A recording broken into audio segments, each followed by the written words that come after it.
श्री गणेशाय नमः। ओम श्री सरस्वत्यै नमः। ओम श्री सद्गुरुभ्यो नमः। ओम भागवत भगवान की जय। नमस्ते परमहंस स्वादित चरणकमल चिन्मकरन्दाय भक्तजनमानस निवासाय श्रीरामचन्द्राय वागीशायस्य वदने लक्ष्मी यस्य च वक्षसि यस्यास्ति हृदये संवित् तं नृसिंहमहं भजे।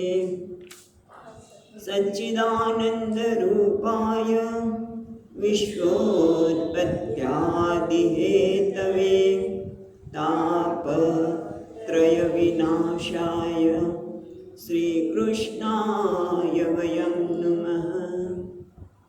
नारायणं नमस्कृत्यं नरं चैव नरोत्तमं देवीं सरस्वतीं व्यासं ततो जयमुदीरयेत्।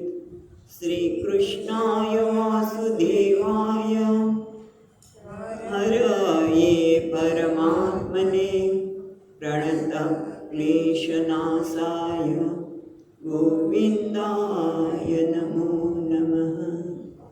यं प्रवचन्तमनुपेत्य अपेतकृत्यं द्वैपायनो विहरणातर आजुहाव पुत्रेति तन्मयतया तरवोऽपिनेन्दुः तं सर्वभूतहृदयं मुनिमानतोऽस्मि।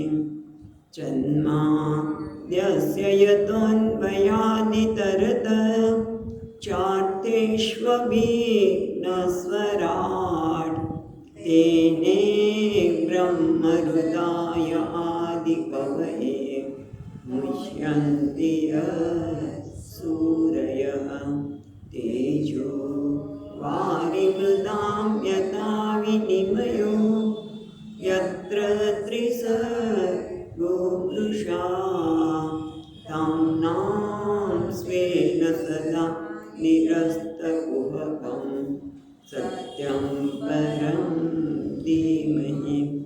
नमो भगवते तुभ्यं वासुदेवाय धीमहि प्रद्युम्नाय निरुद्धाय नमः संकर्षणाय च।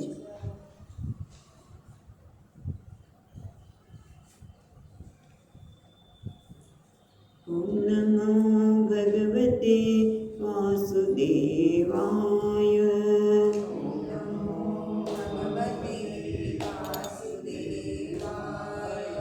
ॐ नमो भगवते वासुदेवाय।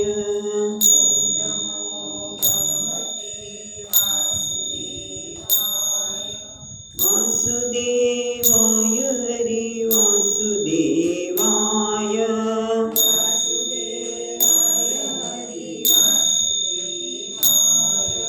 वासुदेवाय हरि वासुदेवाय।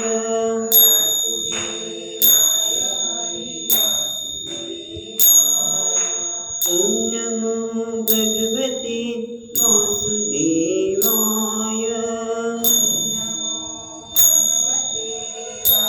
देवाय ॐ नमो भगवते वासुदेवाय।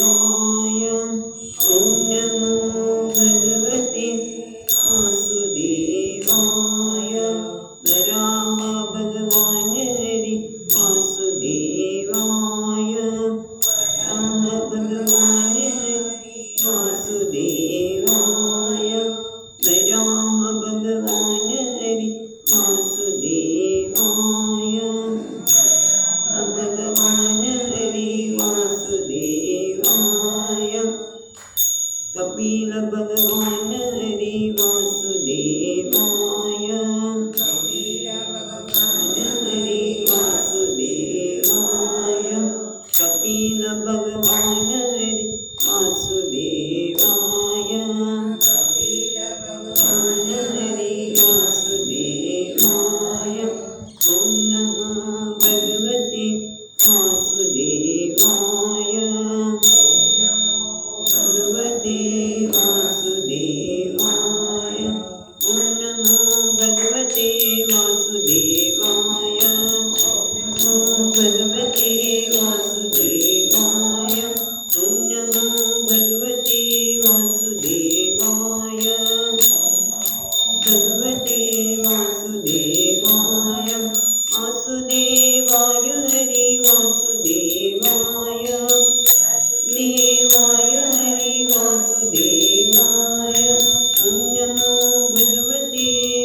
વાસુદેવાય. નમો ભગવતે વાસુદેવાય.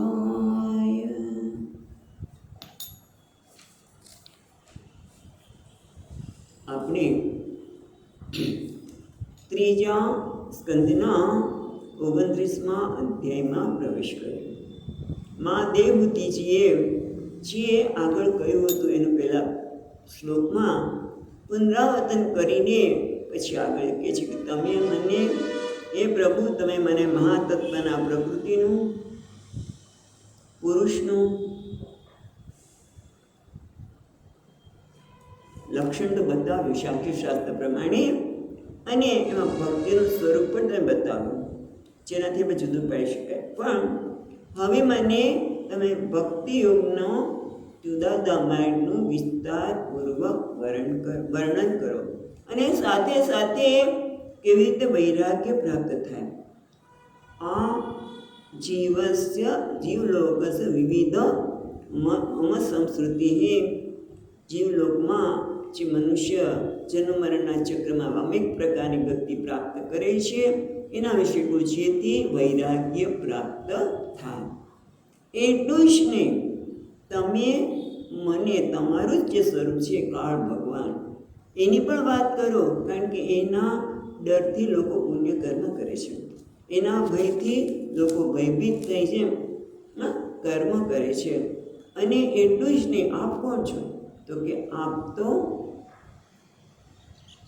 ભક્તિ અને જ્ઞાન યોગના પ્રકાશ કરનાર સૂર્ય રૂપે આપ આવિર્ભાવ થયા છો.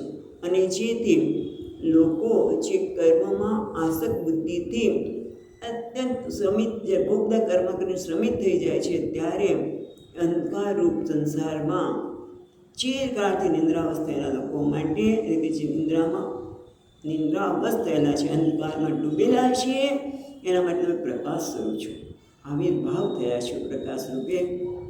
આવું કહ્યું ત્યારે હવે મૈત્રીમુનિ કહે છે કે માના આવા સુંદર વચનનો સત્કાર કરી પોતે કરુણાથી આદ્રચિતવાળા એવા મહામુનિ કપિલ ભગવાને કહેવા લાગ્યા. એમણે ભક્તિ માર્ગની વાત વિસ્તારથી કરવાની કહી હતી.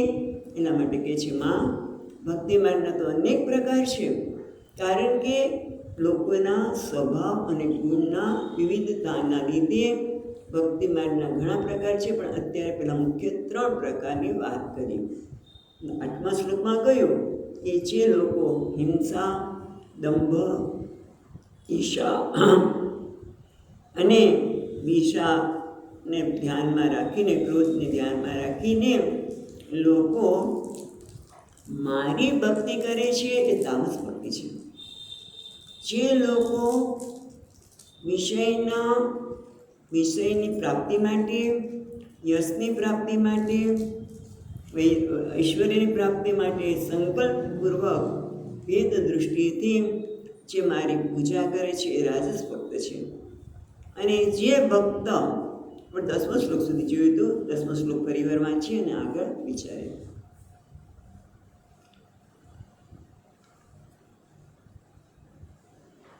કર્મ નિર્હાર મુદ્દેશ્ય પરસ્મિન વા તદર્પણમ યજેષ્ટવ્યમિતિ વા પૃથક ભાવ સાત્વિક. એટલે કે છે કર્મ નિર્હાર ઉદ્દેશ્ય. કર્મ નિર્હાર એટલે પાપનો ક્ષય. પાપના ક્ષય માટે ભગવાનમાં કર્મ અર્પણ. કર્મ નિર્હાર ઉદ્દેશ્ય પરસ્મિન વા તદર્પણમ. પરમાત્માને કર્મ કરે છે, પણ શેના માટે? પોતાના જ પાપના ક્ષય માટે. અને એ પણ કર્મ કેવી રીતે કરે છે? તદ અર્પણમ, ભગવાનને અર્પણ કરીને યજ્ઞની ભાવનાથી કર્મ કરે છે. જ્યેષ્ઠ વિધિ, મારા કર્મ કરવું જોઈએ એવું ખ્યાલમાં રાખીને ભલે ભેદ દૃષ્ટિ ભજન કરે છે, પણ એ કેવા છે? સાત્વિક છે. હવે 3 કહ્યા, તામસ, રાજસ અને સાત્વિક. પણ 9ધા ભક્તિ પ્રમાણે તમે જો પહેલી ભક્તિ છે તો એ પહેલી ભક્તિ તો એ નવધા ભક્તિના 3 કર્યા એટલે 9 × 9 એટલે 81 પ્રકાર છે. આ ભક્તિના 81 પ્રકારની વાત કરે છે. જો આપણે ટીકાકાર યાદ અપાવે છે કે શ્રવણ કીર્તન વગેરે જે 9 અંગ છે એ પ્રત્યેકના 9 એ 9 × 9 81 ભક્તિના પ્રકાર છે. પણ નિર્ગુણ ભક્તિનો એક જ પ્રકાર છે અને કઈ છે એ આપણને 2 શ્લોક દ્વારા બતાવે છે. 11મા શ્લોકમાં મદ્ગુણ શ્રુતિ માત્રેણ મયી સર્વગુહાશયે મનોગતિરવિચ્છિન્ના તથા ગંગાંબુદો લક્ષણં ભક્તિ યોગસ્ય નિર્ગુણસ્ય હ્યુદારતમ અહેતુકવ્યવહિતાયા ભક્તિ પુરુષોત્તમે. તો હવે નિર્ગુણ ભક્તિ કોને કહેવાય એને 11 અને 12મા શ્લોકમાં બતાવે છે. મત ગુણ શ્રુતિ માત્રેણ મયી સર્વ ગુહાશયે. બરોબર છે. ઓમ મત ગુણ શ્રુતિ માત્રેણ મયી સર્વ ગુહાશયે મનોગતિ અવચ્છિન્ના તથા છે યથા ગંગા અંબસો અંબુધો. એટલે પહેલા તો નિર્ગુણ ભક્તિ કોને કહેવાય તો મત ગુણ શ્રુતિ માત્ર સાંભળવા માત્રથી મારા ગુણ એટલે કયા ગુણ? ભગવાન કેવા છે? ભક્તવત્સલ ભક્ત વાત્સલ્ય ભગવાન માટે ભક્ત કેવો છે? વાત્સલ્યપૂર્ણ તેનો વ્યવહાર છે. એ એક બાળક તરીકે કરુણા વાત્સલ્ય વગેરે જે ભગવાનના ગુણ છે એને ફક્ત શ્રવણ કરે. શ્રુતિ માત્રેણ એટલું જ નહીં, મયી સર્વ ગુહાશયે અને હું જે સર્વનો સાક્ષી છું. મયી સર્વ ગુહાશય સર્વનો સાક્ષી. મયી એટલે પુરુષોત્તમે. પુરુષોત્તમે ક્યાં છે? છેલ્લી લીટીમાં 12મા શ્લોકનો બીજી લીટીમાં છેલ્લો શબ્દ. એવા મારા ગુણના શ્રવણ માત્રથી સર્વેના હૃદયમાં બિરાજતા એવા મારામાં સર્વ ગુહાશે મય એટલે મારા કોણ? ભગવાન પરમાત્મા પુરુષોત્તમમાં મારામાં કેવી રીતે? યથા આમ તો કેવું જેવી રીતે ગંગા અંબસો અંબુધો, જેમ ગંગાજી દોડી રહ્યા છે. આપણે પૂછીએ માં તમે ક્યાં જાઓ છો? ક્યાં જાઓ છો? મહાસાગરને મળવા માટે. એમ ગંગાના જળની મહાસાગરમાં જેમ અવિરત ગતિ છે એ રીતે અવચ્છિન્ન મનોગતિ. બીજી 11મા શ્લોકની બીજી લીટીના પહેલા 2 શબ્દો મનોગતિ અવચ્છિન્ન. જેમાં આપણે કોઈ ભેદ નથી, અખંડ. અથવા તો બીજો 2 અર્થ કરે છે, પ્રયત્ન રહિત. એમાં કોઈ પ્રયત્ન નથી. બસ ગંગાજી કેમ દોડે છે? એના માટે કોઈ પ્રયત્ન નથી. હા, માર્ગમાં ગંગાજીના માર્ગમાં સમુદ્રને મળવા છતાં અવરોધો આવે છે. ક્યાંક ખાડા હોય, બહુ મોટા મોટા પર્વતો આવે તો પર્વતોમાં રસ્તો કરીને બળીને જાય, ખાડા હોય તો પૂરીને જાય અને આગળને આગળ અખંડ રીતે બસ એમનો એક જ ધ્યેય છે, સમુદ્રને મળવું. એમ આ ભક્ત છે એના હૃદયમાં એક જ છે કે મારા પ્રભુને મળવાનું છે. મનોગતિ અવચ્છિન્ન મનોગતિ, અખંડ. બીજો કોઈ ખંડ વગરની મનોગતિ કઈ છે? ભગવાન જ બધાના અંતરમાં રહેલા છે સર્વ સાક્ષી રૂપે. એવા પરમાત્માના ગુણનું શ્રવણ માત્રથી શું થાય છે? બીજી 12મા શ્લોકમાં કહે છે લક્ષણમ ભક્તિ યોગસ્ય નિર્ગુણસ્ય હ્યુદારતમ. પણ આમ તો એપ્રિલનો અર્થ જોઈ લે તો લક્ષણ ભક્તિયોગના આ લક્ષણ છે એ નિર્ગુણ ભક્તિ માટે કહેવામાં આવ્યા છે. ઉદાહરણતમ કહેવામાં આવે છે. પણ હજી એક બીજી લીટી બાકી રહી ગઈ, એ મહત્વની છે.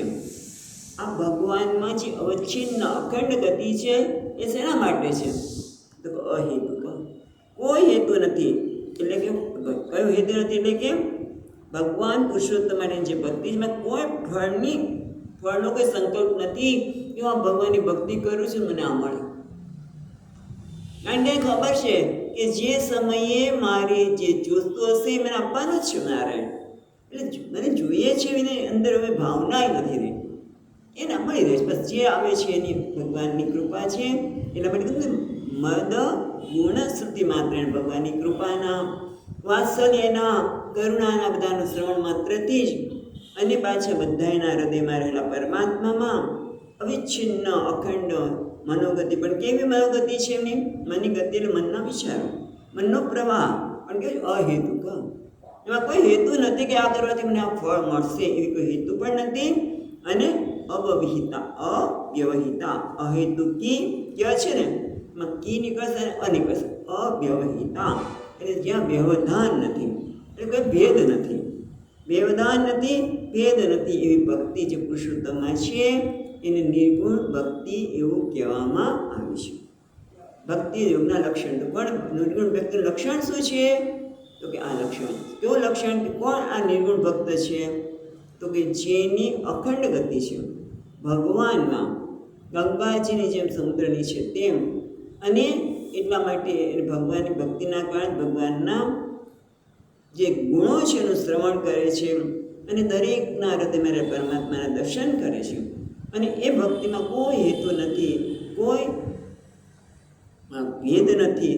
અને એ રીતે ભગવાનની ભક્તિ ભેદ રહિત, અવ્યવહિતતા માટે પ્રતિબંધ તો કરો, પણ પછી અવ્યવહિત ભેદ રહિતની ભક્તિ એને નિર્ગુણ ભક્તિ કહેવામાં છે. ભેદ દર્શનથી જે રહિત છે તે, એટલે ભગવાનની બધા જુદા રહ્યા જ નથી એટલે સુધી એની સ્થિતિ પહોંચેલી છે. હવે આગળ કહે છે ભગવાનમાં જે નિર્હેતુકી ભક્તિ કીધું ને, નિષ્કામ ભક્તિ, અહેતુકી ભક્તિ, એના માટે કેમ છે? તેને કૈમુતિક ન્યાય. જો આ વસ્તુ એને જરૂર ન હોય તો પછી આને તો શું કહેવું? આપણે ઘણી વખત કૈમુતિક ન્યાય એટલે આ બધું છે એમાં જેને રસ નથી તો પછી શું કહેવું? જેમ ભગવાન તરફ પછી એ ભગવાનને કોઈ વાર પોતે બધાને આપી શકે છે. શિવજી પોતાના દ્રષ્ટિ માત્રથી દેવોને ઐશ્વર્ય આપે છે, પણ પોતાને ઐશ્વર્ય આવશ્યકતા જ નથી. ભલે ને શું છે તો ઘડો બળદ, ગળામાં આ માળા બધું, પણ એને કશું જરૂર જ નથી. એવું કંઈક કહેવા માટે હવે આપણને કૈમુતિક ન્યાય દ્વારા બતાવે છે. 13મો શ્લોક. સાલોક્ય સાષ્ટિર્ષામીપ્ય સારૂપ્યેકત્વં યુતા નિયમાનં ન ગૃહ્ણન્તિ વિના મત્સેવનં જનાઃ. એને કહે છે સાલોક્ય, પછી સારિષ્ટ, પછી સામીપ્ય, સારૂપ્ય એકત્વમ અપી ઉત, તેને વળી દીયમાનમ ન ગૃહ્ણાતિ, એને આપવામાં આવે છતાં પણ એ ગ્રહણ કરતો નથી. વિના મત્સેવનમ જના, બસ એને જોઈશે શું? ભગવાનની સેવા, ભગવાનની ભક્તિ સિવાય એને કોઈ વસ્તુ જોતી નથી. એટલે એ નિષ્કામ કેમ છે? અહેતુક એની ભગવાનની ભક્તિ કેમ છે? ભેદરહિત ભક્તિ. કારણ કે એને આમાં આવી મહાન પદવી જો મળતી હોય ને તો પણ એમાં એને રસ નથી. શું નથી રસ? તો કે સાલોક્ય. સાલોક્ય કોને કહેવાય? કે ભગવાન જે લોકમાં રહે છે એ લોકમાં એને રહેવા મળે, એને કહેવાય સાલોક્ય. ભક્તિના પરિણામરૂપ ફળરૂપે સાલોક્યની પ્રાપ્તિ થાય. પછી સારિષ્ટમ, સારિષ્ટમ, સારિષ્ટમ એટલે ભગવાન જેવું ઐશ્વર્ય, એવું ઐશ્વર્ય પણ પ્રાપ્ત થાય.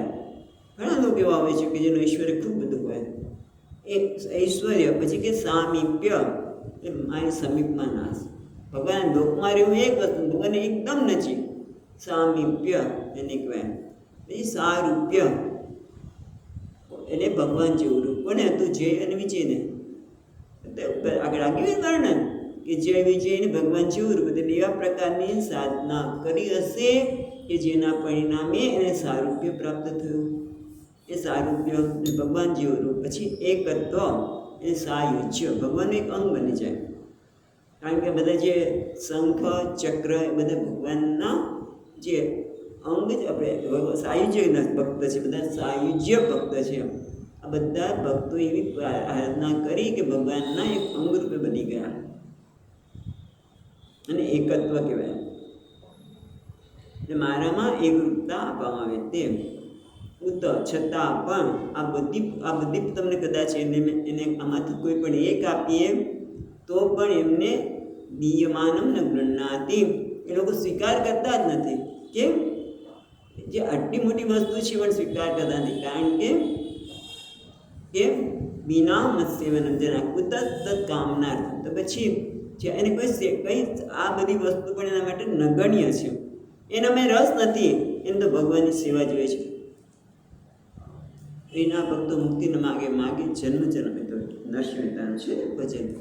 ટૂંકમાં આત્યંતિક ભક્તોને ભક્તિ જ અપેક્ષિત છે એવું ભાગવતમાં ધ્રુવજી મહારાજ હવે જ્યારે ચોથા સ્કંદમાં આવશે ત્યારે કહેશે કે આત્યંતિક ભક્તોને ભક્તિ જ અપેક્ષિત છે. એ ભગવાન આપ નિષ્કામ ભાવે ભજન કરનારને આપનું સર્વ પુરુષાર્થ એમના માટે કહ્યું છે આપના ચરણકરણની સેવા, બીજી કોઈ કામના નથી. એટલે આવું ભાગવતના ધ્રુવજી પણ કહે છે કે જે આત્યંતિક ભક્તો છે એને તો ભક્તિની જ અપેક્ષા છે. એ ભગવાન આપણા નિષ્કામ ભાવે ભજન કરનારને આપણા સર્વપુરુષાર્થના રૂપ જે ચરણ કમળ છે બસ એની જ કામના એ ભક્ત કરતા હોય છે. જો કોઈ પણ પ્રકારની મુક્તિ જ જોતી ન હોય તો શા માટે લોકો ભક્તિ કરે? આ પ્રશ્ન બીજો થયો કે સારુજ્ય સામીપ્ય બધું મળે છે, જો એ કોઈ પ્રકારની મુક્તિ જ ન જોતી હોય તો લોકો ભક્તિ શું કામ કરે? તો એના માટે હવે આપે છે કે જે ભક્તિ પરમ ફળ હોવાથી ભક્તિ દ્વારા આટલા બધા લોકની મુક્તિની પ્રાપ્તિ થતી હોય તો પણ લોકો મુક્તિ કેમ નથી જોતી? શા માટે ભક્તિ કરે છે? તેના માટે હવે આપણને 14મા શ્લોકમાં કહે છે કપિલ મહારાજ, સએવ ભક્તિ યોગાખ્ય આત્યંતિક ઉદારુતઃ એનાતિ વ્રજ્ય ત્રિગુણમ મદ્ભાવાયોપપદ્યતે. એટલે કે સ એટલે તે એટલે ઉક્ત લક્ષણ આગળ છે, બધા લક્ષણની વાત કરવામાં આવી. સ એવ ભક્તિ યોગાખ્ય, એ ભક્તિ જે આગળ બધા લક્ષણની વાત કરી એ જ ભક્તિનો ભક્તિ યોગ એવું કહેવામાં આવે છે. એ કેવી ભક્તિ યોગ છે? આત્યંતિક ઉદાહરણ. આત્યંતિક જે ભક્તિની વાત કરી કે આત્યંતિક એટલે ચરમની કાષ્ઠા, ઉત્તમ ચરમ કાષ્ઠાએ પહોંચેલા ભક્તિ યોગને કહેવામાં આવે છે. આગળ જે વાત કરી કે ભક્ત સેવાને જ માટે મુક્તિનો પણ સ્વીકાર કરતા નથી. એ ભક્તિ કેવી છે? ચરમ કાષ્ઠાએ પહોંચેલી, ચરમ ઉત્તમ છે, અત્યંતે સર્વાંતે છે એમ કે છેવટની ભક્તિ, ચરમ કાષ્ઠાએ પહોંચેલી ભક્તિઓ છે. એનો બીજી લીટીમાં જોઈએ છીએ, એના અતિવ્રજ્ય ત્રિગુણમ મદ્ભાવાય ઉપપદ્યતે. એ દ્વારા ત્રિગુણમ એટલે સંસાર, 3 ગુણ એટલે 3 ગુણ ધરાવેલા સત્વ રજસ તમો ગુણ સંસારને અધીન છે. અને ભગવાન પણ શું નૈષ્ઠૈર્ગુણ્યો ભવ, હે અર્જુન આ 3 ગુણથી ઉપર ઉઠી જા. એટલા માટે એ પ્રશ્ન થાય છે નનો ત્રૈગુણ્યમ હિત્વા, એના અતિવ્રજ્ય, એને જેના વડે અતિવ્રજ્ય અતિક્રમ્ય કોને? ત્રિગુણમ. જે 3 ગુણ છે એનાથી ઉપર ઉઠી ત્રિગુણાતીત. એવો શબ્દ નથી વાપરતા ભગવાન અહીંયા, પણ એ કહે છે ત્રિગુણ અતિવ્રજ્ય. ત્રિગુણ એ સંસાર, એનાથી ઉપર ઉઠીને અતિવ્રજ્ય મદ ભાવાય ઉપપદ્યતે. મદ ભાવાય એટલે બ્રહ્મ તત્વાય, બ્રહ્મ ભાવને જ એ પ્રાપ્ત કરે છે.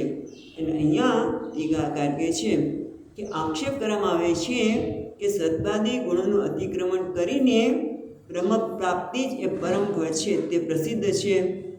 એ સત્ય છે, પરંતુ બ્રહ્મ પ્રાપ્તિ તો ભક્તિમાં પણ ગૌણ છે.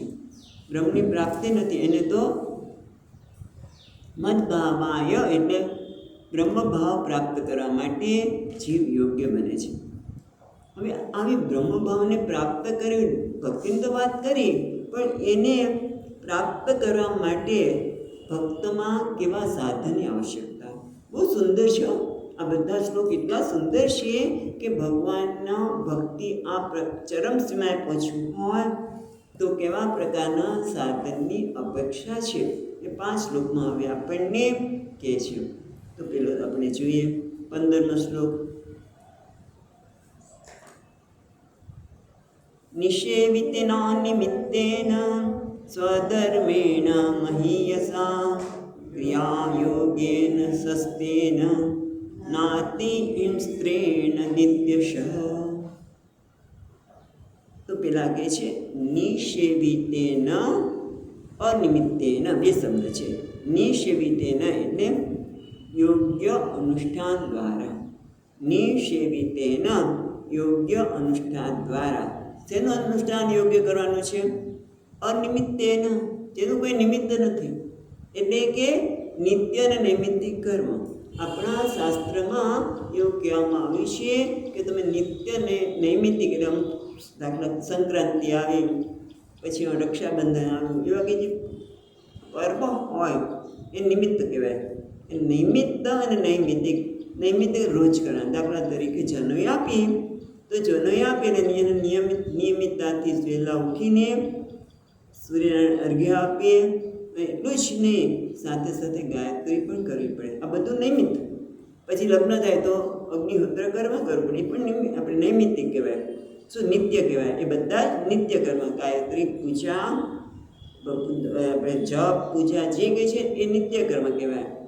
અને નિમિત્તના આધાર પર નૈમિત્તિક કહેવાય. એનું કોઈ ફળ જ નથી એવું આપણા શાસ્ત્રમાં કહે તો કરવું જોઈએ. માણસે એ તો એને કરવું જોઈએ. એટલે કહે છે નિષેવિતેન અનિમિત્તેન, એટલે નિત્ય નિમિત્તે એવા પોતાના ધર્મમાં કોઈ પણ કારણ વિના, અનિમિત્તેન એટલે કહે છે ને સ્વધર્મેણ એટલે પોતાના ધર્મ અનુસાર નિત્ય અને નૈમિત્તિક કર્મ છે એનું મહીયસા. મહીયસા એટલે શું કહે છે? શ્રદ્ધા વગેરેથી યુક્ત. શ્રદ્ધા વગેરેથી યુક્ત થઈને પોતાના ધર્મ પ્રમાણે જે નિત્ય અને નૈમિત્તિક કર્મ છે એનું એ કોઈ પણ ફળની આશા રાખ્યા વગર નિષ્કામ ભાવથી પાલન કરે છે. શ્રદ્ધા, મહિષા એટલે શ્રદ્ધાપૂર્વક. પછી જે ક્રિયાયોગેન સસ્તેન, સસ્તે પ્રશંસા, પ્રશંસા પામેલા ક્રિયાયોગ. પણ કેવું? પ્રશંસા કોને કરે છે? ક્રિયાયોગની. ક્રિયા એટલે પૂજા વગેરે. પણ એ કઈ? નિષ્કામ. સસ્તેન ને પ્રશંસા પામીની નિષ્કામ ક્રિયાયોગ. ક્રિયાયોગ એટલે શું? અહીંયા કહે છે પંચરાત્રાદિ યુક્ત પૂજા પ્રકારે. પંચરાત્ર વગેરેમાં ભગવાનની પૂજા કેવી રીતે કરવી? આપણે તો ભગવાન નવડાવી દીધા, વસ્ત્ર પહેરાવી દીધા, કે અથવા તો શી જોઈએ તો વસ્ત્રની પણ આવશ્યકતા નહીં, જરા ચંદન ભસ્મ વગેરે કરી દીધું. પણ પંચરાત્રમાં અને બીજા બધામાં 16 ઉપચાર પૂજા કહેવામાં આવી છે. અને દરેક પૂજાના બધા શ્લોક હોય છે. ભગવાનનું આહ્વાન કરવું, એમને આસન આપવું, બરાબર? આસન બેસાડ્યા પછી એમના ચરણ ધોવા, હાથ ધોવા, જળ આપવું વગેરે વગેરે જે સ્ટેપ એ કે એક પછી. પણ એ બધું કરે છે, પણ શેના માટે કરે છે? નિષ્કામ. એટલે કહે છે કે પહેલાં તો નિષેવિતેન, શું શું છે પહેલાં? આ શ્લોકમાં કેટલી વસ્તુ કીધી? એક તો પોતાના ધર્મ પ્રમાણે નિત્ય નૈમિત્તિક કર્મ મહીયસા, શ્રદ્ધાપૂર્વક. એ શ્રદ્ધા અને સાવધાનીપૂર્વક નિયમિતતાથી કરે છે. એટલું જ નહીં, કયું સાથે સાથે ભગવાનની પૂજા કરે. ક્રિયાયોગેન સસ્તેન, જે પ્રશંસા પામીની. એટલે કઈ પ્રશંસા પામીની છે? નિષ્કામ ભાવે પૂજા કરે છે. તો એમાં પણ કંઈ ભાવ નથી કે હું આ પૂજા કરું છું તો મને આ પ્રાપ્ત થાય. પ્રશ્ન મનમાં ઉઠે છે કે સ્વામીનીજી તમે કહો છો નિષ્કામ ભાવની પ્રશંસા કરવામાં આવી છે, પણ અમારે તો કુટુંબમાં રહીએ, સંસારમાં રહીએ, કેટલાય કામની હોય. આ છોકરાનું આમ થાય, પેલાનું આમ થાય, તો શું કરવાનું? ભગવાન પાસે માગવામાં કંઈ વાંધો નહીં. પણ ભગવાનને એક દિવસ એવો આવે કે આ બધા એની સેવા, કુટુંબના સભ્યોની સેવા એટલે કે એના આમ થાય ના થાય એના માટે હું આ કરું પેલું કરું કરવાનું. પણ એક દિવસ ભગવાન તો એવો આપજે કે મારે પછી આમાંથી પણ ઉપર ઉઠી જવું છે, એ ભાવના તો કરી શકાય. ભગવાન એક દિવસ આમાંથી ઉપર ઉઠી શકે. ક્રિયા યોગેન સ્વસ્તેન ન અતિ હિંસ્ત્રેણ નિત્યશ. અને એટલું જ નહીં, ન હિંસ્ત્રેણ એટલે હિંસા રહિત, હિંસાથી મુક્ત. એ પૂજામાં પણ બને ત્યાં સુધી હિંસા ઓછી થાય, એટલે અને બીજા પણ વ્યવહારમાં પણ. એટલે ટૂંકમાં નિત્ય નૈમિત્ત પોતાના ધર્મ પ્રમાણે કર્મ, જેમાં શ્રદ્ધાયુક્ત અને યોગ્ય અનુષ્ઠાન કરવા દ્વારા એ અનુષ્ઠાનમાં પણ કોઈ પ્રકારની હિંસા ન અતિ સંસ્ત્રેણ, અને પાછું નિત્ય સ હંમેશા. આ કરે ત્યારે પછી છે ને કોઈ આ કરવાથી શું થાય એવું કંઈ યાદ આપ્યું નથી. એટલે ત્યાં ટીકાકાર કે છે ઉમેરવાનું શું? શુદ્ધ થયેલા અંતરકરવાળો પુરુષ મને પ્રાપ્ત કરે છે. કારણ કે આ બધી ચર્ચા શેના માટે છે કે મદભાવાય ઉપપદ્યતે. 14મા શ્લોકમાં છે ને કીધું મદભાવાય ઉપપદ્યે, એ મારા ભાવને મને પ્રાપ્ત કરે છે. બ્રહ્મહૃદય એના માટે શું કરવું જોઈએ? પહેલાં તો એક જ કર્યું, એક શ્લોકમાં આટલી વાત કરી. નિત્ય નૈમિત્તિક કર્મ, શ્રદ્ધાપૂર્વક અને ક્રિયાઓ અને હિંસા રહિત અનુષ્ઠાન કરવું જોઈએ. આટલું ગયા પછી આપણે આટલું બધું વિસ્તારથી અને વારંવાર એટલે જોઈએ છીએ કે જેથી આપણે બરાબર અંદર ફિટ થઈ જાય કે ભાઈ આપણે ભગવાનની પ્રાપ્તિ કરી હોય તો મહત્ત્વનું છે નિષ્કામ. નિષ્કામતાથી કરીએ, અને નિષ્કામતા કરીએ ત્યારે પણ આપણા ધર્મ પ્રમાણે જે નિત્ય અને નૈમિત્તિક કર્મ છે એ પણ કરીએ, પૂજા વગેરે પણ પદ્ધતિસર છે એ કરીએ, પણ એમાં હિંસા ઓછામાં ઓછી રહેલી હોય. હિંસા ન હોય બહુ સારું. એટલે તમે જો ફૂલ પણ તોડીએ પણ હિંસા તો છે જ. ભગવાન ઠાકોરજીને બહુ સરસ હાર લાગે, બધું સરસ છે, પણ એની જાતે ખરી જતા હોય ફૂલ. ઘણા ફૂલ એવા છે એની જાતે ખરી જાય, એનું થાય તો વધારે સારું. જેમ પારિજાતક છે જાતે ખરી જાય. એને આપણા સ્વામીજી મહારાજ બહુ ગમ્યા. પારિજાતકના ફૂલ અર્પણ કરીએ ને એમને ખૂબ સરસ જાય છે. અહિંસક ફૂલ છે, તને ખબર છે? કોઈ આપણા અમેરિકાથી ક્યાંથી આગળ હોય બધા કે જો આ અહિંસક છે અને એમાં હિંસા નથી રહેલી, અહિંસક ફૂલ છે, એનાથી થાય તો વધારે સારું. પણ છતાં થોડી ઘણી પર હિંસા રહેવાની છે. પ્રયત્ન આવો ભાઈ આપણો. હવે પછીના શ્લોકમાં કહે છે મદ્ધિષણ્ય દર્શન સ્પર્શ પૂજા સ્તુત્ય વિવંદનૈઃ ભૂતેષુ મદ્ભાવનયા સત્વેના સંગમેન ચ. મદ્ધિષણમ, મદ્ધિષણમ એટલે મારી પ્રતિમા વગેરેમાં, મારા ધામમાં જે મારી પ્રતિમા વગેરે હોય એના દર્શન, સ્પર્શ, પૂજા, સ્તુતિ, અભિવાદન. એ ભગવાનના દર્શન કરવા, મૂર્તિના પણ ચરણ સ્પર્શ કરવા, અર્ચના કરવી, સ્તવન કરવું, અભિવાદન કરવું, એટલું પૂરતું નથી. હા, એ બહુ કે છે. પછી જો કે આગળ વિસ્તારથી કરવું. અભિવાદનમ ભૂતેષુ મદ્ભાવનયા, અને સાથે સાથે ભૂતેષુ મદ્ભાવના, જો આગળ કહેવાના છે નિંદા કરીને, પણ અત્યારે આપણે આટલું જોઈએ. ભૂતેષુ મદ્ભાવનયા એટલે પ્રાણી માત્રમાં મારી ભાવનાથી, તથા સત્વેન અસંગમને ચ. સત્વ એટલે ધૈર્યથી, અને અસંગમ એટલે વૈરાગ્યથી. એટલે અહીંયા શું કીધું? ભગવાન એટલે એટલું કરો ત્યારે શુદ્ધ ચિત્ત થઈને મને એ પામે છે.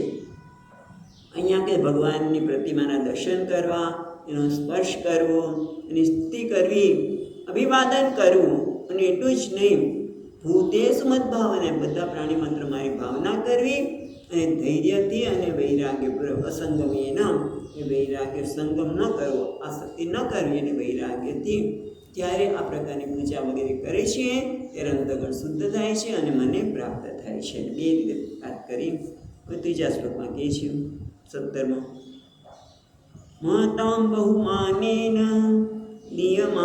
દીનાનામ અનુકંપયા મૈત્ર્યા ચૈવાત્મતુલ્યેષુ યમેન નિયમેન છ. ખૂબ સુંદર ત્યાં ચર્ચા ચાલી રહી છે. મહતામ બહુમાને નથી. મહતામ એટલે શ્રેષ્ઠ પુરુષો છે. જે મનુષ્ય શ્રેષ્ઠ છે એનું બહુમાન કરે. આપણે તો શું થાય, કોઈ આપણાથી શ્રેષ્ઠ હોય તો શું થાય, ઈર્ષા. જનરલી સામાન્ય રીતે આપણાથી શ્રેષ્ઠ હોય તેની શ્રેષ્ઠતા પહેલાં તો જાણી શકતા જ નથી. તમે જો કેટલા બધા સંતોને એના ગયા પછી જ લોકોની મહાનતા જાણી ગયા છે. ત્યાં સુધી આપણે જવા છે. એને શ્રેષ્ઠ પુરુષોની શ્રેષ્ઠતાને જાણીને એને સન્માન આપે. એના માટે ઈર્ષા કે ન હોય અને શ્રેષ્ઠ મનુષ્યના માટે ખૂબ સન્માન કરવાનું. એટલું જ નહીં, દીનાનામ અનુકંપયા. એ જે દીન છે, આપણાથી ઉતરતા છે, એના માટે દયા. દીનાનામ અનુકંપયા, એ દીનજનો ઉપર દયા કરવાની. એટલું જ નહીં, મૈત્ર્યા ચ એવ આત્મતુલ્યેષુ. અને પોતાની જે સમાન છે એની સાથે મિત્રતા. પોતાની સમાન છે એની સાથે મિત્રતા રાખવી. એટલું જ નહીં, યમેન નિયમેન છ. યમ એટલે હિંસા, સ્તેય એટલે ચોરી, ખોટું બોલવું, આ બધાથી રહિત એટલે અહિંસા, અસ્તેય, અનૃત વર્જિત. સત્ય બોલવું, હિંસાનું પાલન કરવું, ચોરી ન કરવી. અને નિયમેન એટલે જપ તપ જે નક્કી કરે એટલા જપ અનુષ્ઠાન જે છે એ પણ નિયમથી. બંનેને યમ નિયમ બંને સાથે સાથે લોકો સાથે જ્યારે વ્યવહાર કરીએ ત્યારે શ્રેષ્ઠ પુરુષને જોઈને ઈર્ષા ન થાય પણ એનું સન્માન કરીએ. દીનજનો માટે દયા અને સમાન માટે મિત્રતા.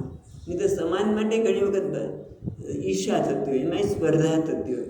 ઘણી વખત તમે જો આશ્રમમાં એવું જોવા મળે, હું આના કરતાં આગળ નીકળી છું, હું આમ કરી નાખું, હું આમ કરી નાખું. કોઈ સ્પર્ધા નહીં. હા, મને ગુરુજીની સેવા મળે છે તો જરૂર કરીશ, પણ એમાં ગુરુજીની સેવા કરવામાં સ્પર્ધા ઘણી વખત આવી જતી હોય છે. અને સમાજમાં મિત્રતામાં તે સમાન વ્યક્તિને જોઈને એની સ્પર્ધા ન કરીએ પણ એની સાથે મિત્રતા કરીએ. સ્પર્ધા ભાવના આવી એ સામાન્ય સોસાયટીમાં અને જો ગુરુકુળમાં રહેતા તો આ થઈ શકે એવી શક્યતા છે.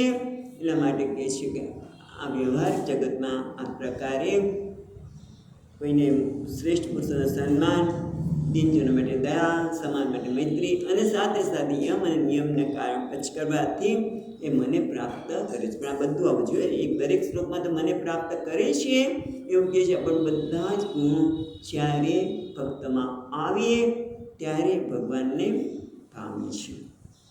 હવે આ કેવું કહે છે 18મા શ્લોકમાં,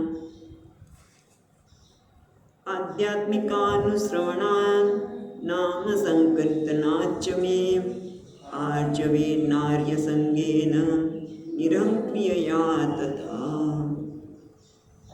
એટલે પહેલાં શું કહે છે, હવે તમે જો આ શ્લોકમાં 4 વસ્તુ કીધી. આધ્યાત્મિકાનુશ્રવણમ, નામ સંકીર્તનાચ મે, બીજું આર્જવેનમ, પછી આર્ય સંગેનમ, પછી તથા નિરહંક્રિયયા. એટલે આ બધા ગુણ પેલા ભક્તમાં હોવા આવશ્યક છે. તો એમાં છે આધ્યાત્મિકાનું શ્રવણાન એટલે આધ્યાત્મિક એટલે વેદાંત શાસ્ત્ર. વેદાંત શાસ્ત્ર જે વાત કરે છે પરમાત્મા તત્વની એનું સતત શ્રવણ, અને સાથે સાથે મેં નામ સંકીર્તન, ભગવાનનું નામ સંકીર્તન પણ એટલું જ આવશ્યક છે. અને પછી વ્યવહાર કેવો હોવો જોઈએ, તો આર્જવેનમ. આર્જવન એટલે આર્જવ એટલે આમ તો સરળતા, પણ કઈ મન અને વાણીમાં કુટિલતાનો અભાવ. સરળતા શરીરમાં તો આમ બતાવવાની જરૂર જ નથી, તો ક્યાં આવે, મનમાં કુટિલતા આવે, વાણીમાં કુટિલતા આવે, એનો અભાવ, કુટિલતાનો અભાવ. એટલું જ નહીં, આર્ય સંગેન એટલે આર્ય સંગેન એટલે સન્માર્ગ. સન્માર્ગ અર્થાત જેવા શ્રેષ્ઠ સત્પુરુષો છે એનો સંગ કરવો. આર્ય સંગેન એટલે શ્રેષ્ઠ પુરુષોના સંગથી, અને નિરહંક્રિયા તથા, અને વળી તથા નિરહંક્રિયા એટલે શું, દેહાદો આત્માભિમાન રાહિત્યમ. એટલે ટૂંકમાં દેહ મન બુદ્ધિમાં જે અહંકાર છે એ અહંકારનો ત્યાગ. દેહાદો દેહ વગેરેમાં આત્માભિમાન, એમાં જે હું છું, આ હું દેહ છું, આવો છું જે અભિમાન છે મનના સ્તરે પોતાનો, હું તો આવું દયાળુ છું, દીન છું, મારા જો કોઈ ભક્ત નથી, મેં તો ભગવાન આટલા ભજન કરું છું, એટલું કરું છું, આ બધું અભિમાન છે. એ અભિમાનથી રહિત એ મને પ્રાપ્ત કરે છે. દરેક વખતે આપણે ઉમેરવાનું આવે છે. અને પછીના શ્લોકમાં કહે છે, મદ્ધર્મણો ગુણૈરેતૈઃ પરિસંશુદ્ધ આશયઃ પુરુષસ્યાંજસાભ્યેતિ શ્રુતમાત્ર ગુણમ હિમા. આ બહુ સરળ છે. અંજસા, અનાયાસેન, પ્રયત્ન વગર આ મને પ્રાપ્ત કરે છે. કેવી રીતે? તો કે મદ્ધર્મણો ગુણૈરેતૈઃ પરિસંશુદ્ધ આશયઃ. મદ્ધર્મણો એટલે શું? તો કે છે ભગવત ધર્મ અનુષ્ઠાતું, ભગવત ધર્મનું અને આચારનાર મનુષ્યનું.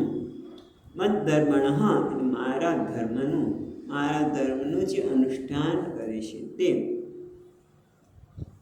અને સાથે સાથે કેવું છે? મદ્ધર્મણો ગુણૈરેતૈઃ. મદ્ધર્મ એટલે મારા ધર્મનું અનુષ્ઠાન કરનાર જે વ્યક્તિ છે એ એતૈઃ ગુણૈઃ. એતૈઃ આગળ બધા ગુણો તો કીધા ને, ત્યાં સુધીના 4 શ્લોકમાં ગુણ તો હોવા આવશ્યક છે. એતૈઃ ગુણૈઃ બરોબર છે, પણ એ ગુણ તો છે, પણ સાથે સાથે શું છે? એનું ચિત્ત. મદ્ધર્મ તો એને આ પ્રકાર ધર્મનું અનુષ્ઠાન કરે છે, પણ સાથે શુદ્ધ માત્ર ગુણમ હિમા. અને સાથે સાથે પરિસંશુદ્ધ આશય, પહેલાં એ જરૂર છે. પછી આ શુદ્ધ માત્રની વાત છે. પેલી ટીમાં બીજા ચરણમાં કહે છે પરિસંશુદ્ધ આશય, જેનું આશય એટલે મન છે એ નિર્મળ બનેલું છે. જે મારા ભગવત ધર્મનું આચરણ કરનાર મનુષ્ય, જેનું ચિત્ત શુદ્ધ થયેલું છે, એ વ્યક્તિ શુદ્ધ માત્ર ગુણમ હિમા, એ ફક્ત મારા ગુણનું શ્રવણ કરવા માત્રથી પુરુષસ્ય અંજસા અભ્યેતિ, એ પુરુષ પરમાત્માને અનાયાસે, અંજસા અનાયાસે, કોઈ પ્રયત્ન વગર મને પ્રાપ્ત કરે છે. અભ્યેતિ એટલે પ્રાપ્ત કરે છે, પામે છે, પ્રાપ્ત કરે છે. મારા ગુણના શ્રવણ માત્રથી એ અને આગળ કહેવાયા લક્ષણોવાળા વ્યક્તિ અવિચળ સ્મૃતિને પ્રાપ્ત કરે છે, ભગવાનને પ્રાપ્ત કરે છે. કેવી રીતે? અનાયાસેન, કોઈ પ્રયત્ન વગર. એનું કોઈ દ્રષ્ટાંત છે મહારાજ? પ્રયત્ન વગર કઈ રીતે પ્રાપ્ત થાય? તો બહુ તેનું દ્રષ્ટાંત બહુ સરળ ને જાણીતું કે છે. 20મા શ્લોકમાં એનું દ્રષ્ટાંત આપે છે. 20મો શ્લોક, યથા વાતરથો દ્રાણમ આવૃંક્તે ગંધ આશયાત એવં યોગરતમ ચેત આત્માનં વિકાર્યત. યથા, જે રીતે, વાત એટલે પવન, પણ અહીંયા વાત રથ કહ્યું. વાત એટલે પવન, પણ અહીંયા વાત રથ, વાયુરૂપી રથ.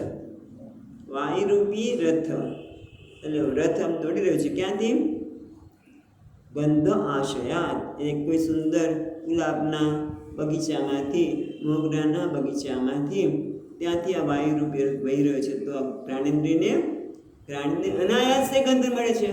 પ્રાણીને કોઈ પ્રયત્ન કરવાનો નથી, ખાલી વાયુરથ છે એ આવા સુગંધી કે પછી દુર્ગંધ પણ કહી શકાય, પણ એના માટે જ્ઞાનેન્દ્રિયને કંઈ કરવું પડતું નથી. એટલે કે જેમ વાયુરૂપી રથવાળી ગંધ પોતાના આશ્રય સ્થાનથી એટલે પુષ્પ વગેરેમાંથી આશયાત એમાંથી લઈને જ્ઞાનેન્દ્રિયમ આવૃંક્તે, જ્ઞાનેન્દ્રિયો સહજ રીતે મળે છે. જ્ઞાનેન્દ્રિયની ગંધ સહજ રીતે પ્રાપ્ત થાય છે. એવી રીતે એવં યોગરત ચેત આત્માનમ અવિકારીયત, અને એ જ રીતે એવં યોગરત, જે યોગમાં રત છે, ભક્તિ યોગમાં જે રત છે, એની સાથે રત છે. યોગ રત એટલે ભક્તિ યોગમાં રત છે.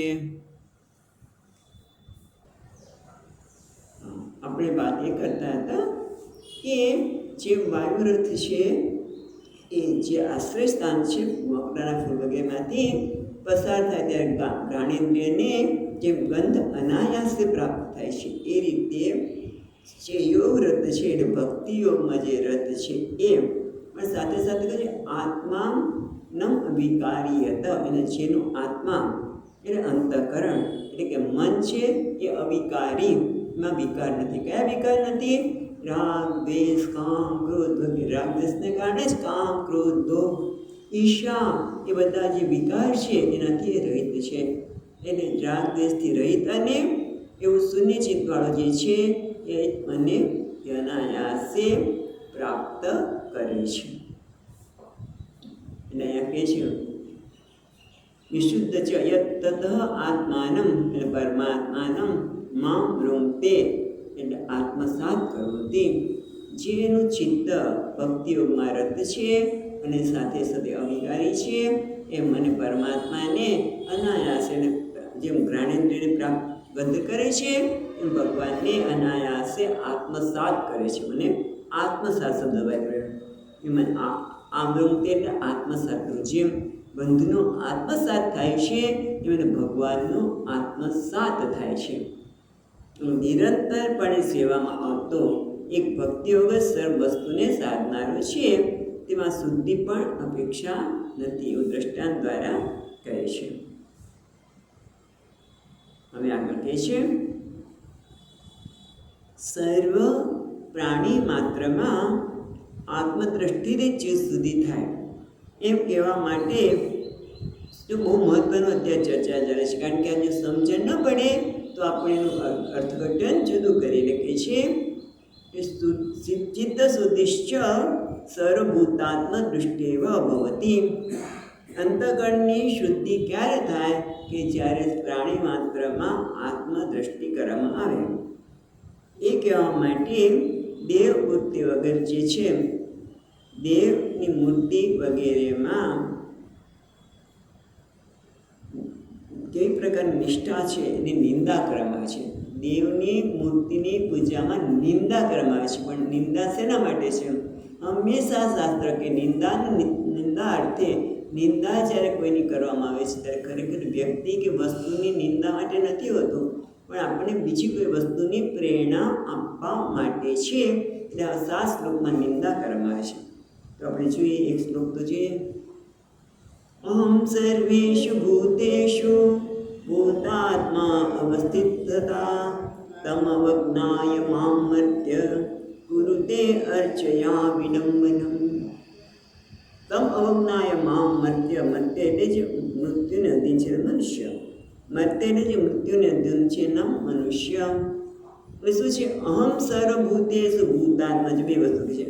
અહમ સર્વભૂતેષુ ભૂતાત્મા. અહમ સર્વભૂતેષુ હું બધા પ્રાણી માત્રમાં ભૂતાત્મા. હું બધા પ્રાણી માત્રમાં ભૂતાત્મા છે ને પ્રાણી માત્રમાં અવસ્થિત સદા હંમેશા રહેલો છું. ભગવાન કહે છે બધા પ્રાણી માત્રમાં હંમેશા રહેલો છું. છતાં તમ અવજ્ઞા એને અવજ્ઞા કરીને અવગણના કરવી એટલે શું?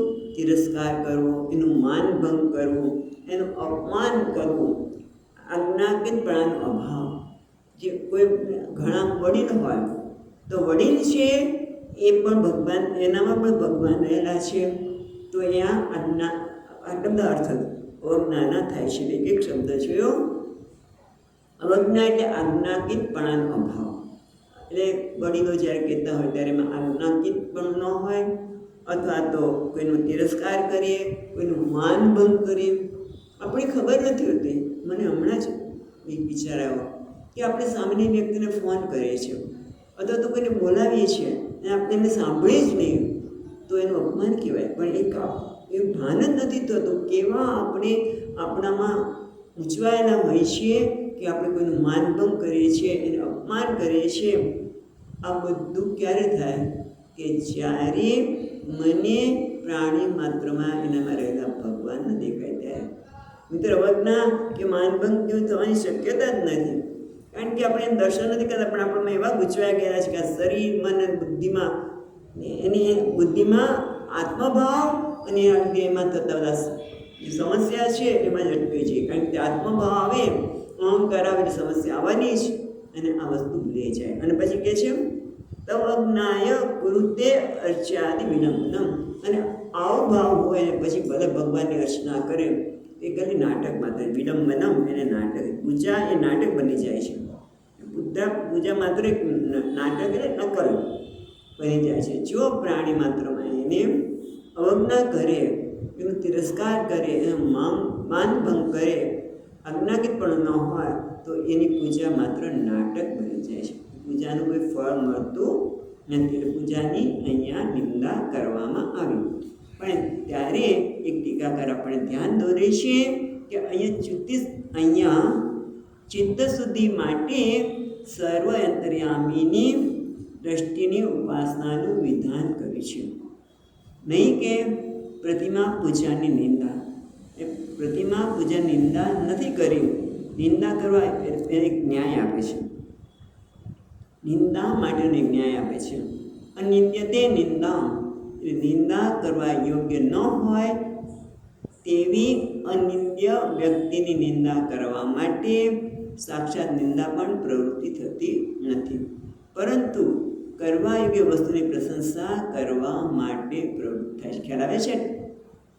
ન્યાય શું કહે છે? ન્યાય કે નિંદા કરવા યોગ્ય ન હોય, જે અનિંદ્ય હોય એની તમે નિંદા કરો ને, બરાબર? નિંદા કરવા યોગ્ય ન હોય એ અનિંદ્ય વ્યક્તિ નિંદા કરવા માટે સાક્ષાત નિંદા પણ પ્રવૃત્ત ન થઈ શકે. છતાં પણ જે એને એ તો શું છે, પરંતુ નિંદા શેના માટે કરવામાં આવે છે? કે યોગ્ય વસ્તુની પ્રશંસા કરવા માટે નિંદા કરવામાં આવે છે.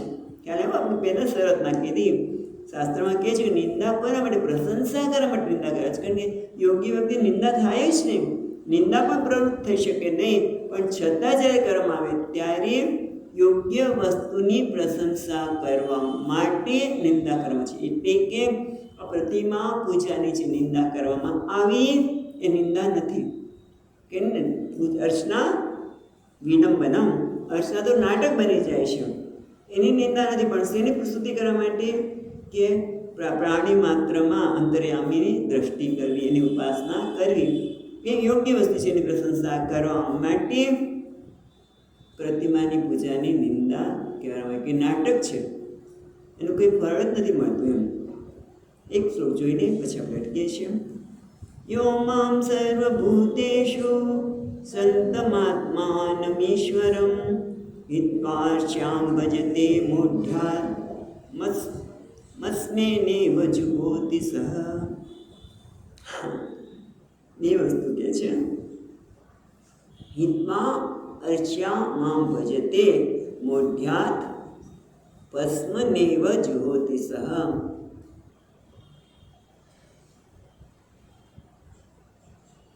એ આ વ્યક્તિ મને મૂર્તાની જેમ કેવળ મૂર્તિને ભજે છે. મૂર્તાની જેમ મૂર્તિને ભજે. જેમ તમે અગ્નિમાં હોમ કરો તો ઘી પધરાવો, પણ આ તો કેમ કે ભસ્મમાં જ હોમ કરી રહ્યો છે. એમ ઘી નથી પધરાવતો પણ ભસ્મ પધરાવી રહ્યો છે. એટલે ટૂંકમાં એ પૂજા કરે છે કે જે કંઈ કરે છે એ અસ્થાને છે, એને કંઈ સ્વીકાર્ય નથી. ક્યારે? ત્યારે શું કહે છે? યો મામ સર્વભૂતેષુ, જે હું સર્વ પ્રાણી માત્રામાં રહેલો સંતમ આત્માનમ, એવા ઈશ્વર, હું પ્રાણી માત્રામાં રહેલો આત્મા અને ઈશ્વર એવા મારી હિત્વાની ઉપેક્ષા કરવામાં આવે છે. ત્યારે ભલે અર્ચના કરે, હોમ કરે, પણ કેવું છે? મૂર્ધા છે. અર્ચના કરે છે, અર્ચના પણ કેવી છે? કે જેમ હોમમાં તમે હોમ કરો પણ એમાં ભસ્મ નાખો, એ હોમ છે જ નહીં, એ તમારી પૂજા પણ સ્વીકાર નથી. પણ કેવી રીતે? જ્યારે હિત્વા ઉદાસીનતા, ઉપેક્ષા. ઉપેક્ષા કોને કહેવાય? કોઈની ઉદાસીનતા, એની તરફ જોવું જ નહીં, ઉદાસીનતા રાખવી અથવા તો બેદરકારી બતાવી, અનાદર કરવો, એ નામ છે ઉપેક્ષા. ઉપેક્ષામાં બધું આવી જાય. કોઈનો અનાદર કરીએ, એના તરફ બેદરકારી, એની નોંધ ન લઈએ. ઉદાસીનતા રહેશે, એની નોંધ ન લે, એ વ્યક્તિની નોંધ ન લે, એના અનાદર કરીએ, તો એ ભગવાન એમાં રહેલો ભગવાન રાજી રહેતો નથી. માટે ભગવાનની ઉપાસના જે કરવામાં આવે છે એનો કોઈ અર્થ રહેતો નથી. જેમ કે હોમમાં તો ભસ્મ નાખો, એવી જ આ કૃષ્ણના ભગવાનની પૂજાનો અર્થ રહે છે. ભગવાનની પૂજા આવી બની જાય છે. એટલે આમ ખ્યાલ આવે છે કે દરેક ભક્ત નિંદા કરે છે અર્ચનાની, પૂજાની, પણ એ પૂજા નહીં કરે એવું નથી કહેતા, પણ એ પૂજાની સાથે સાથે આ બહુ જ મહત્વનું છે કે ભગવાન બધામાં રહેલા અંતર્યામીનો પણ આદર કરવો. એક વખત પહેલાં પણ વાત કરી હતી, એક બહુ જ 2-3 કલાક પોતે ભગવાનની બહુ પૂજા કરે, પાઠ સ્તોત્ર બધું જ કરે, પણ ઓફિસે જાય, પોતાના કારખાને જાય, કોઈ વ્યક્તિ સેજ મોડો આવે તો એને ઉતારી પાડે, પણ એને પૂછ્યું તો ખરા કે ભાઈ તને કેમ આવું થયું, એનું કોઈ કારણ છે? ખરેખર ખોટું બોલવાની ટેવ છે તો એ પણ શોધો. ઉતારી પાડે, અનાદર કરો, ઉપેક્ષા કરવી, આ બધું કરવાના લીધે જે પૂજા છે એનું ફળ મળતું નથી. સચ્ચિદાનંદ રૂપાય વિશ્વોત્પત્યાદિ હેતવે તાપત્રય વિનાશાય શ્રી કૃષ્ણાય વયં નમઃ. યં પ્રવચन्तમનુપેત્ય અપેત કૃત્યં દ્વૈપાયનો વિહરકાતર આજુહાવ. પુત્રેતિ તન્મયતયાતરવોऽભિનેन्दુઃ तं સર્વભૂતહૃદયં મુનિમાનતોऽસ્મि. ઓમ શાંતિ શાંતિ શાંતિ. હરિ ઓમ. શ્રી ગુરુભ્યો નમઃ.